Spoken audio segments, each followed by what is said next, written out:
Ah, look at us. We are well into the 2000s now, which at one point seemed like the future. And well, it was. But then it wasn't. And guess what? It never will be again. And we still didn't get flying cars. I'm sure we will by 2010 though, right? Still, video games were many, and it was truly a very good year for them as our 2021 season of Games of the Year draws to a close with a veritable bang. So what do we all remember about the year 2004 then?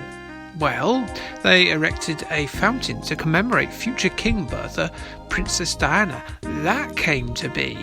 So we too can remember her amazing George Michael hair and ability to commentate on social and political issues of the modern day via a medium in the Daily Express, with views that weirdly mirror those of the Daily Express editorial team. Who would have thunk it? I mean, why stop with Diana? Why don't you ask Jesus what he thinks about the EU and single mums? Come on, he must have an opinion too. Fox hunting was banned, which means happy-go-lucky foxes could once again visit the countryside for walks, to go on one of those Go Ape adventures, and to go horse riding if they so wished, which they don't usually. And they could do that without fear of a dog's teeth being embedded into their coppery flank. Channel 4 showed a documentary about people having sex with animals, where people very matter-of-factly stated that bending over in front of their golden retriever, or of course getting a chunk of horse meat inside of them without buying a Findus lasagna first, well, they seemed to think it was, well, perfectly normal. Animal Passions. It's weird, it's darkly hilarious, and it's on YouTube. Go and find it. There was also in music a really weird argument at the top of the charts in spring between a pair of one-hit wonders called Eamon, and then it was followed up by Frankie. Basically, they would swear at each other using the same backing track, and one was number one week and the other was number one the following week. What is this? What is all this dirty linen being done in public? Stick it to your private lives, you two. And well, they did. They never came back, did they? FURB.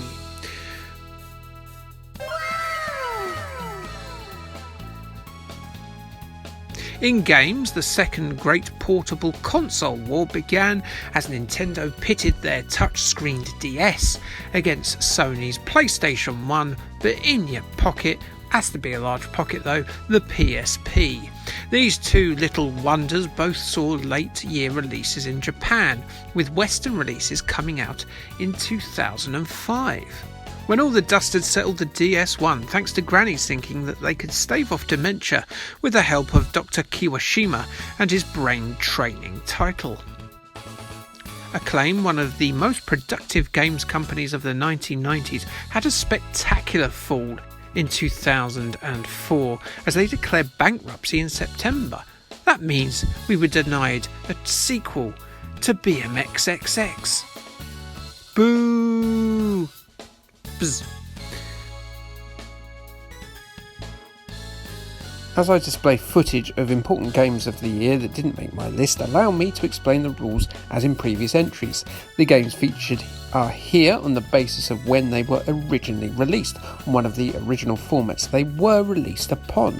The only exception to this rule is if the game is sufficiently different in its conversions, such as Bionic Commando or Double Dragon on the NES, or Turtles 4 on the Mega Drive compared to the Super Nintendo one, say. I might not have played some of the games playing on screen at the moment, which is why they've probably missed out on the top 10 list that I've made, and I may have played some of them a lot later than their original release. They're all crackers though, you should try them.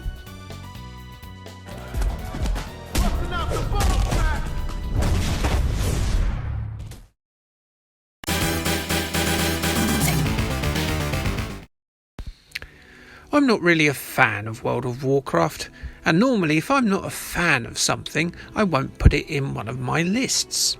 But with WoW, you have to say, well, wow! It's essential to be in this list. It's a game people are still playing in large numbers decades later. Well, until we all found out how handsy everyone is in Blizzard Activision offices.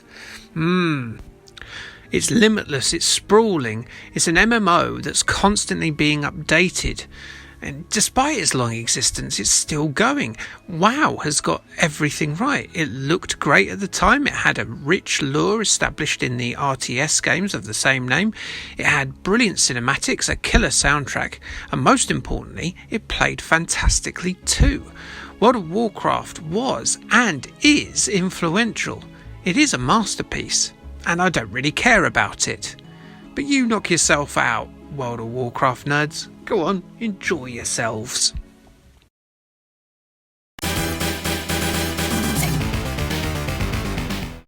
If you've seen previous videos in this series, you'll know that if the game is a bit strange and Japanese, it stands a fair chance of getting included in one of my lists. Vib Ribbon, Poi Poi, Parappa the Rapper and Bishi Bashi Special have wandered in all drunk on sake and flopped about acting decidedly odd in my presence, and I have then gone on and clapped like a seal at such Nipponese frivolity. Katamari therefore has a large rolled up ball of stuff firmly wedged in the door of my 2004 list as a result. A labour of love for Keita Takahashi, Namco repeatedly refused to make this off-the-wall roll-em-up despite his constant pitches. That is until Takahashi then took out a loan from Namco's own digital Hollywood game laboratory and made the game for less than $1 million. And boy, was he proved right. That clumsy deity, the king of the cosmos, has destroyed all the celestial objects in the universe, and he's tasked his son, the prince, to roll up stuff on Earth to replace them. Yes, makes little sense. Starting the game, you'll be sticking staples, batteries and mice up, but by the end, you'll be sticking together container ships, islands, continents and whales, and they will be used to make the night sky just a little bit more starry. Initially, it is a bit clumsy to control, but once you get to grips with it, you'll want to come back time and again. It's impossible to escape Katamari's charm. Roll up for a jolly good old time indeed.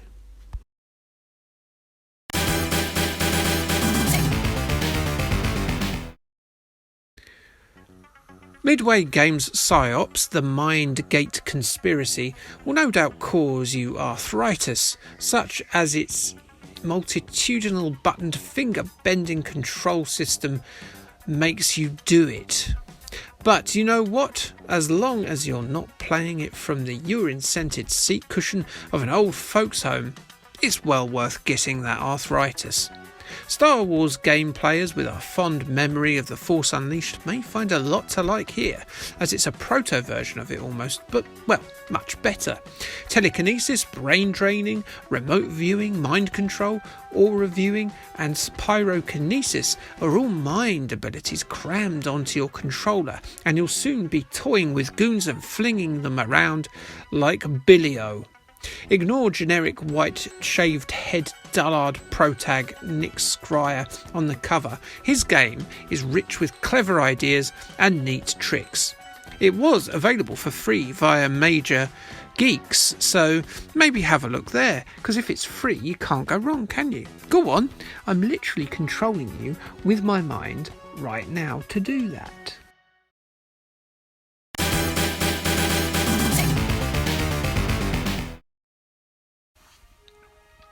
And a halo to you too. Do you see? The second part of the trilogy that's had about 87 entries, Halo 2 was one of the Xbox Live's biggest success stories, certainly up until the 360 launch. Improved control and artificial intelligence add to the experience, along with some spectacular graphics and music, which end up making Halo 2 easily one of Microsoft's entry console's best games. Probably the best multiplayer shooter on consoles since GoldenEye. It won a string of Best Game of the Year awards, and rightly so. So why is it not higher than it is on my list then? Well, I get awful travel sick playing first-person multiplayer shoot-'em-up games, so just blame my weak constitution.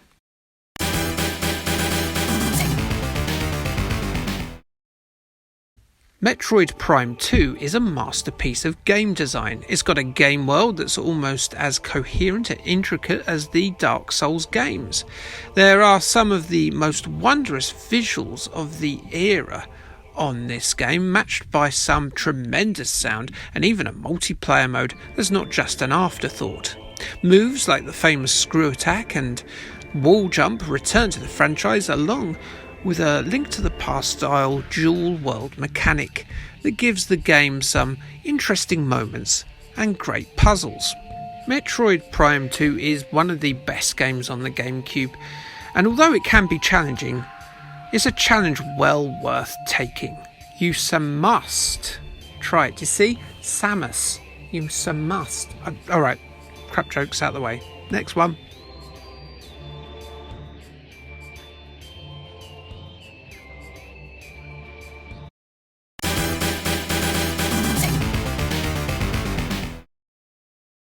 Prequels, as any Star Wars fan will testify, can be a dicey business. With Metal Gear Solid 3 though, we needn't be worried.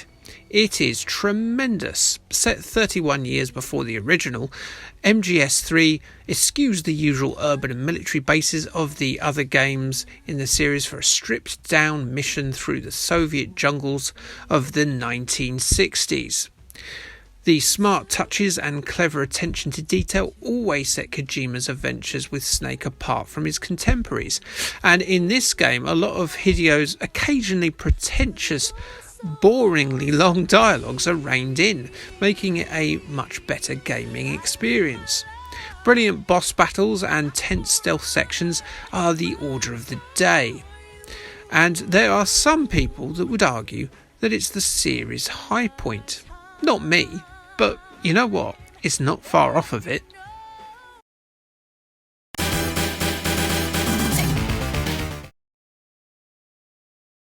Now, this should really be right at the top of this list. Really, despite 2004 being an absolutely astonishing year, KOTOR 2 should probably be number one. Hell, it should be number one of my all-time favourite games. But sadly, a truncated 18-month development time with a different developer from the original saw KOTOR 2 released at best 4/5 finished. Whole chunks of the storyline are hacked out. Environments and planets, particularly the last one, are clearly there by necessity rather than choice. Some of them are just plain bland. The rushed nature of its release is absolutely criminal in my book. But why? Well, if you like Star Wars or incredible writing in general, KOTOR 2 is top tier stuff. Each party member has huge depth and a great character development if you stand there and chat to them for a bit.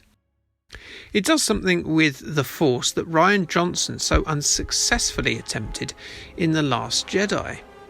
Where he tried to explore and deconstruct the Jedi and Sith and make you realise that good and bad aren't necessarily black and white. With the game's long playtime, this idea has time to breathe, unlike Rian Johnson's effort. Also, the three eponymous Sith Lords are a zombie who's too angry to die, a ghost in a mask who swallows the whole life force from a planet, and a character so finely written that you'll want to shove them under George Lucas's nose and say, This is really good dialogue, look at this. In this state, I can't put KOTOR 2 higher, but play it with the fan-made restored content and you will fall in love with Star Wars all over again. It really is that good.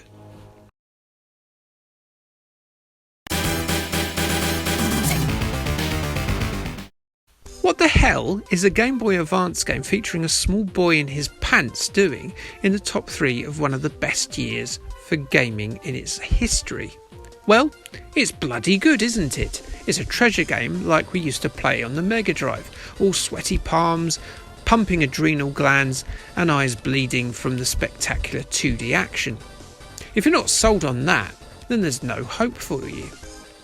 You'll build your stats for your be Y-fronted child robot as you go, making him a scrappy little dude with some incredible weaponry. Each level is an interesting adventure. There's side-scrolling bits as well, and well, it rewards you for being a child tank too. The more of these little stats that you uncover, the more storyline you uncover as well.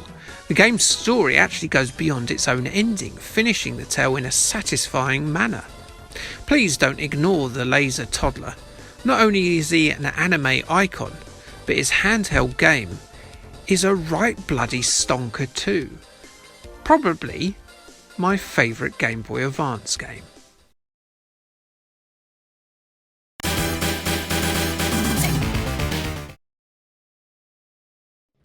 Gabe Newell and his team were working on Half-Life 2 since the original came out back in the late 1990s, and they left nothing to chance when it came to Gabe's initial goal of redefining the first-person shooter genre. The Source engine, created in conjunction with the game, certainly helped, as did the $40 million budget. But boy, did that pay off. Half-Life 2 was quite simply phenomenal, with animation, AI, graphics and sound at a whole other level when compared against its competitors. As good as these features were, it's the advanced physics that take Half-Life 2 to a whole other level of quality. Everything has a weight, and you'll need to use the physical properties of everything that you find in the levels in order to solve many of the game's problems. You'll do this by using the game's rather splendid gravity gun. Half-Life 2 is absolutely belting. Any chance of a sequel, Gabe? No?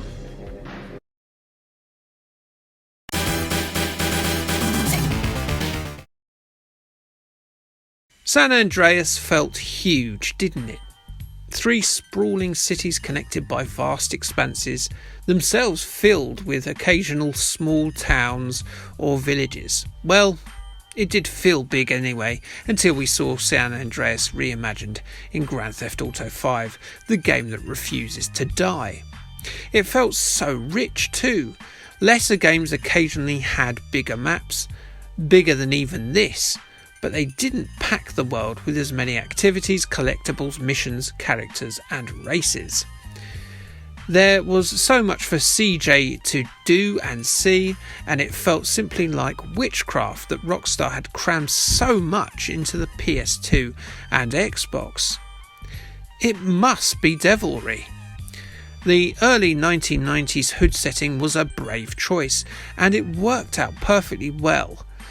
It was certainly helped, though, by a varied list of big-name cast members, famous actors such as Danny Dyer and Samuel L. Jackson. And of course, it also featured that classic wry humour script by Laszlo and the Boys. It is a tremendous piece of software, this. It's the sort of game that you dreamt about playing when you were like 8 years old or something. Only this was full of sort of guns, gang violence, drugs, alcohol and prostitutes that you could punch, which I don't think I was thinking a lot about when I was 8. I hope you weren't. Anyway, anyone for hot coffee? And that's it for this year's Games of the Year lists. Next year we shall go from 2005 to 2009. If I'm still alive, of course. If not, you'll have to do it yourself. In fact, please do tell me below in the comments what your order of games was for 2004, because it was a bloody good year, wasn't it?